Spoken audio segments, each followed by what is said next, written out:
কত নম্বর ওয়ার্ড থেকে এই বাচ্চাটা চুরি হয়েছে? 212 থেকে। কবে জন্ম হয়েছিল বাচ্চা? আজকে যমজ বাচ্চা হয়েছিল?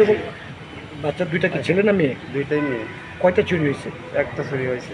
কিভাবে হলো ঘটনাটা একটু বলেন তো। এখন ঘটনা হচ্ছে কি, আমি আমার আম্মু নিয়ে বাচ্চা নিয়ে বসে রয়েছি। আমার বড় বাচ্চা শুয়ে রয়েছে, জ্বর আইছে। তা আমি আম্মুর বলতেছি, আম্মু বাচ্চা তো জ্বর আইছে, তো এখন কী করা যায়? তো উনি বলতেছে যে ভাইয়া, তার বাচ্চা জ্বর আইছে, উনি গায়ে হাত দিল, বা বাচ্চা জ্বর আছে, তাহলে এই করেন না, আপনি আমার কাছে দেন, আমি আন্টির সাথে ধরি, আপনি যা বাবুর ওষুধ নিয়ে আসেন। আমি এই বলে আমি তার হাতে দিয়ে আমি বাবুরি নিয়ে আমি ওষুধ আনতে গেছি।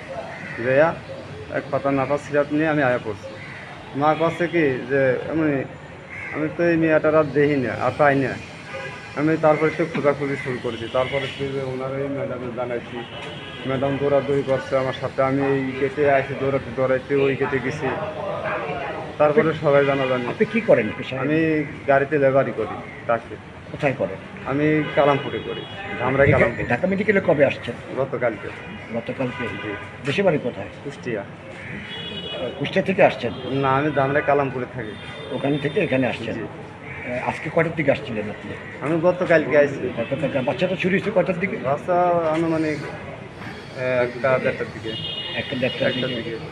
আপনি এখন কি চান কর্তৃপক্ষের কাছে? আমি তো শ্রদ্ধা চাই, কৃতপক্ষের কাছে কই শ্রদ্ধা করো, আমার সাথে এরকম ছলনা কেন করলো? আমি একজন সাধারণ মানুষ। আপনি কি জোড়া বাচ্চা? আমি মেলার জায়গায় দাঁড়িয়ে আমি আমার বাচ্চার জন্ম দিচ্ছি।